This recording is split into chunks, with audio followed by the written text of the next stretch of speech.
ಪ್ರಿಯರಾದವರೇ, ಹೇಗಿದ್ದೀರಾ? ಚೆನ್ನಾಗಿದ್ದೀರಾ? ಸಂತೋಷವಾಗಿದ್ದೀರಾ? ಒಂದು ಮುಖ್ಯವಾದ ಕಾರ್ಯವನ್ನು ನೀವು ಅರಿತುಕೊಳ್ಳಬೇಕು. ಯಾವುದೇ ಕಾರ್ಯಕ್ಕೂ ಒಂದು ಪ್ರಯಾಸ ಅವಶ್ಯ. ಓದುವಂಥ ಮಕ್ಕಳನ್ನು ನೋಡಿರಿ, ಎಕ್ಸಾಮ್ ಬರೆಯುವುದಕ್ಕೆ ಓದುತ್ತಾರೆ, ಪ್ರಯಾಸ ಪಡುತ್ತಾರೆ. ಒಂದು ಕೆಲಸ ಬೇಕು, ಇಂಟರ್ವ್ಯೂಗೆ ಹೋಗುವುದಕ್ಕೆ ತಮ್ಮನ್ನು ಸಿದ್ಧ ಮಾಡಿಕೊಳ್ಳುತ್ತಾರೆ, ಪ್ರಯಾಸ ಪಡುತ್ತಾರೆ. ಕೆಲಸ ಮಾಡುವವರನ್ನು ನೋಡಿರಿ, ಪ್ರಮೋಷನ್ ಬೇಕೆಂದರೆ ಶ್ರಮಪಟ್ಟು ದುಡಿದು ಹೊಸದಾಗಿ ಕಲಿತು ಪ್ರಯಾಸ ಪಡುತ್ತಾರೆ.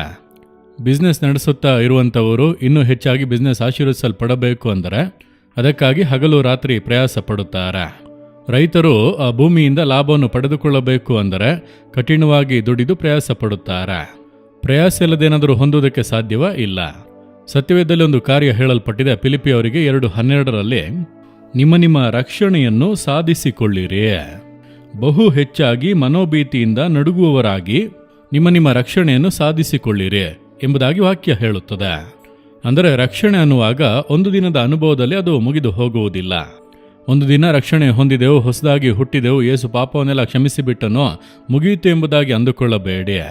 ಕೊನೆಯವರೆಗೂ ನಿಲ್ಲುವವನೇ ರಕ್ಷಣೆ ಹೊಂದುತ್ತಾನೆಂಬುದಾಗಿ ದೇವರು ಹೇಳುತ್ತಾರೆ. ಹಾಗಾಗಿ ಕೊನೆಯವರೆಗೂ ರಕ್ಷಣೆಯನ್ನು ಸಾಧಿಸಿಕೊಳ್ಳಬೇಕು, ಅದಕ್ಕಾಗಿ ಶ್ರಮ ಪಡಬೇಕು. ನಿಮ್ಮ ರಕ್ಷಣೆಯು ಪರಿಪೂರ್ಣಗೊಳ್ಳುವುದಕ್ಕೆ ಪ್ರಯಾಸ. ಅದಕ್ಕೆ ಏನು ಮಾಡಬೇಕು?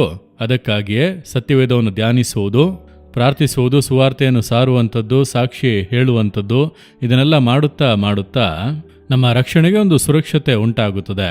ಪ್ರತಿನಿತ್ಯ ಪ್ರಾರ್ಥನೆ ಮಾಡುವಾಗ ನಮ್ಮ ಹೃದಯದಲ್ಲಿ ಒಂದು ಸುರಕ್ಷತೆ, ಪ್ರತಿನಿತ್ಯ ಸತ್ಯವೇದವನ್ನು ಧ್ಯಾನಿಸುವಾಗ ಒಂದು ಸುರಕ್ಷತೆ, ನೀವು ಪ್ರತಿನಿತ್ಯ ಯೇಸುವನ್ನು ತಿಳಿಸುತ್ತಾ ಆತ್ಮಿಕ ಜೀವಿತದಲ್ಲಿ ಬೆಳವಣಿಗೆ, ಸಾಕ್ಷಿ ಹೇಳುತ್ತಾ ಒಂದು ಬಲ, ಅಂದರೆ ಪ್ರಯಾಸ ಪಡುವುದು. ನಿಮ್ಮ ರಕ್ಷಣೆಯು ಪರಿಪೂರ್ಣಗೊಳ್ಳುವುದಕ್ಕೆ ಪ್ರಯಾಸ ಪಡುವುದು. ಸುಮ್ಮನೆ ಕುಳಿತುಕೊಂಡು ಅದನ್ನೆಲ್ಲ ದೇವರು ನೋಡಿಕೊಳ್ಳುತ್ತಾರೆ ಅನ್ನಬಾರದು. ನಾವು ಮಾಡಬೇಕಾದನ್ನು ನಾವು ಮಾಡಬೇಕು, ಕರ್ತನು ಮಾಡಬೇಕಾದನ್ನು ಆತನು ಮಾಡುವನು. ಸರಿನಾ? ಹಾಗಾದರೆ ಇಂದು ಹೇಳಿರಿ, ದೇವರೇ, ನಾನು ಪ್ರಯಾಸ ಪಡಲು ಒಪ್ಪಿಸಿಕೊಡುತ್ತೇನೆ. ನನ್ನ ರಕ್ಷಣೆಯನ್ನು ಸಾಧಿಸಿಕೊಳ್ಳುವುದಕ್ಕೆ ಪ್ರಯಾಸ ಪಡಲು ಒಪ್ಪಿಸಿಕೊಡುತ್ತೇನೆ. ಒಪ್ಪಿಸಿಕೊಡುವಿರಾ? ದೇವರೇ, ಈ ರಕ್ಷಣೆಯು ಪರಿಪೂರ್ಣಗೊಳ್ಳುವುದಕ್ಕೆ ಪ್ರಯಾಸ ಪಡಲು ಒಪ್ಪಿಸಿಕೊಡುತ್ತೇನೆ.